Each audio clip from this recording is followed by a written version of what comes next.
লুঙ্গি দিয়া খেতা শিলাই নুন আনতে পান্তা পাই না, চোরাতালির জীবন আমার গেল না। ভাইরে ভাই, আগে দেখছি এই জোড়াতালি দিয়ে খেতা বানাইছে নানি দাদি, এগেরে দেখছি দুইটা একটা টুকরা কাপড় দিয়ে দিয়ে এরকম খেতা জুড়িছে, বুসরা খেতা কয়, মোটা মোটা। ওগুলো আর কি বিছানার পর বিছে থুইতো ওই চাদরের নিচে। তো দেখে হাসতাম, এখন দেখতেছে ওই কাজ আমারই করা লাগতেছে। ভাইরাল চাদর বলে এ হইছে, তো আমি আর ছাড় দেবো কে, আমি বানাই ফেলাইলাম, যেহেতু টুকিটাকি সেলাই মেশিনে কাজ করি, তো কাপড়ও ঘরে ছিল। পরে চিন্তা করলাম আমিও বানাই, আর দাদি দাদি নানি নানি একটু ফিলও পাওয়া যাবে না যে হ্যাঁ এই কাজগুলো করতো।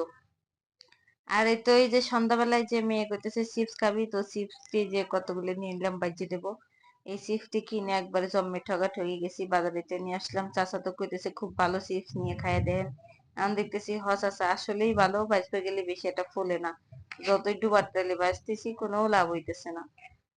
এই তো তো অবশেষে করে বাইজি বুঝে নিলাম, বাইজি মেয়ের খাইবে দিলাম, খাইয়ে দিয়ে কইতেছি চলো টেলার সেটে ফোন দিছে তোমার স্কুল ড্রেসটা নিয়ে আসি। পরে মায়ের বেটি হাঁটতে হাঁটতে গল্প করতে করতে গেলাম। এনে আবার একটা গাদ্দারি করছি মেয়ের বাপের সাথে, সেটা হইতেছে স্কুল ড্রেসের মজুরি নিচে হচ্ছে 500 টাকা। তো আমি তারে বলছি হচ্ছে 700 টাকা নিছে, মানে 200 টাকা আমার আসা যাওয়ার ফি রাখছি। তারে বারবার বলছিলাম যে নিয়ে আইসো, আর আমি আগেই জানতাম সে যাবে না, কারণ এই কাজগুলো সে করে না, ওই আমারই গাড়ির উপরে এসে পড়ে, এই জন্য 200 টাকা এই যে মাইরে দিছি।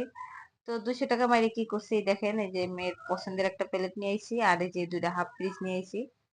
তো এই হাফ প্লেট গুলো নিয়ে আসলাম, যদি সবাই পছন্দ করে তাহলে নেক্সট টাইম আরো কিনবো, আর তা যদি না করে তাইলে আর কিনবো না, এই পর্যন্তই শেষ।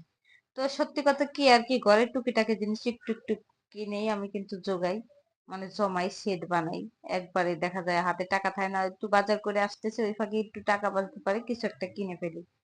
আর ঘরের বেটা মানুষ তো আসে রে ভাই রে ভাই, তারা তো এই ঘরের কোনো জিনিস কেনার জন্য একটা টাকাও খসাইতে পারা যাবে না তাদের কাছ থেকে। মানে নিজের গাটিতে যা থাকবে, ইনকাম যদিও না করি তারপরে সংসার খরচা থেকে যে টাকাগুলা বাঁচাই ওগুলা দিয়ে কিন্তু টুকিটাকি করে কিনতে হয়। তো যাই হোক, এই যে মেয়ের জন্য প্লেট নিয়েছি, মেয়ের নিচাতে খুলে তো সেই খুশি লাভ হইতেছে, আমি এটা ভাত খাবো এটা ভাত খাবো। পরে আর কি ওর খুশির জন্য সবকিছু কেনা, আমার ওর জন্যই সবকিছু, আমার আর কিছু নাই। যতটুকু করি আমার মেয়ের জন্যই। তো এই তো ড্রেসটা পরে একটু ঘোরাঘুরি করতেছে, ঠিকঠাক হয়েছে কিনা এটা দেখতেছে, ড্রেসটা কেমন হইলো। তো এর ফাঁকে আবার ওইখান থেকে আসলাম, টেলার্স থেকে এসে কিছু নাস্তা পানি করে এই যে রান্নার কাজে চলে আসলাম। রাতে রান্না করা খাবার ছিল, একটু ভাত রান্না করছি আর তরকারি ছিল, আর একটু এই যে সবজি রান্না করে রাখতেছি, সকালবেলা দেখা যায় খুবই তাড়াহুড়া করার লাগে, এই জন্য একটু সবজি আর রুটি বানায় রেখে দেবো। রুটিগুলো সকালে যে যে কটা খায় ওগুলা ভাজবো, বেশি বানায় রাখলে কি হয়, রুটিগুলা সেকে দিলে ওই দেখা যায় যে কেউ খায় কেউ খায় না, তো ওগুলা নষ্ট হয়। এই জন্য একটু বানায় রাখি, ওইভাবে ফ্রিজে রেখে দেই, যেন যে যখন খাইতে চায় তখন তারটা ভাইজে দেই, ও খাইয়া বাইরে হয়ে যায়, তাহলে আর নষ্ট হইলো না, ফ্রিজে থেকে যায়। দেখা যায় সন্ধ্যাবেলা একটু কারো খিদা পাইলে দুইটা একটা পরোটা ভাইজে দিলেও কিন্তু খাইতে পারে। আর এই সবজিটা যে রান্না করলাম এটা কিন্তু আমাকে পাবনা জেলার ঘন্ট রান্না বলে। এরা ডাল দিয়ে, তারপরে লাউ হোক বা মিষ্টি কদু হোক, যেটাই হোক এগুলা দিয়ে কিন্তু রান্না করলে বেশ ভালোই লাগে। মাসকলাইর ডালের ঘন্ট এমনিতেই মজা খুব, আমার তো খুবই পছন্দ, আমি 12 মাসই খাওয়ার চেষ্টা করি। আর এই তো রুটি গুলো যে সেঁকে নিচ্ছি, হালকা সেঁকে নেবো, আর একটা রুটি একটু ভালো করে সেঁকবো, মেয়ে আবার খাইবে চাইতেছে। আর রুটি সেঁকে থোয়ার জন্য আবার একটা বক্স কিনছি, বক্সটা আমার এত পছন্দ হয়েছে, মেয়ের বাপের কইলাম যে করা টাকা দেয় ওটা বক্স কিনে। কয় আজকে না, এই সপ্তাহ পরে একটা বক্স কিনবো, কয় 1 সপ্তাহ পরে, দুঃখে আর বাঁচি না। তো বাজার করে টাকা বাঁচলেই আমি কিনে নিয়ে আসি, ও আর কইও না হ্যাঁ দেখাইও না, যে থাক আমার দরকার জিনিস কিনছি ওই পর্যন্ত থাক। তো এই যে একটা রুটি সেকে নিতেছি ভালো করে, মেয়ে আবার খাইতে চাইছে, আর এই যে রুটি ছাকা পরে এই যে কত কাজ জমে যায়। একবারে রুটি জানে বানাই ওই জায়গায় ইয়ে থাকে, ময়লাও থাকে, সব ধুইতে হয়। আর এখানে হচ্ছে একটা ন্যাকড়া বাই করছি, পরিষ্কার একদম নতুন ন্যাকড়া, ওইটা ধুয়ে শুকাই নিলাম একটু, কারণ রুটি যে প্রতিদিন রেখে দেবো এর মধ্যে টিস্যু দিলে টিস্যু গুলো ফালাই দেয়া লাগে। এজন্য চিন্তা করলাম যে ওই টিস্যু না ব্যবহার করে একটা কাপড় ব্যবহার করি, ওই কাপড়টা প্রতিদিন ধুয়ে শুকাইলে পরে ওই একটাই থেকে যাবে, প্রতিদিন অপচয় করার দরকার নাই।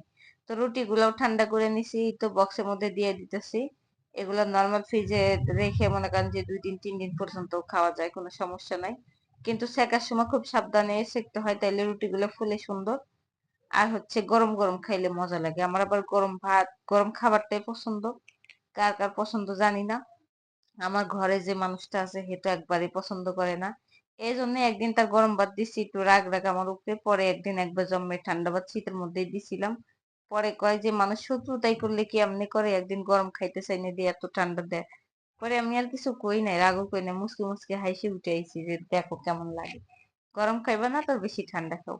তো এই হইতেছে আমার মেয়ের পছন্দের মিষ্টি, তার মামা নিয়ে আসছে, তার বাবাও মাঝে মধ্যে নিয়ে আসে। খুবই পছন্দ করে, আমরা একটু ভাগে ভুগে নিয়ে খাই।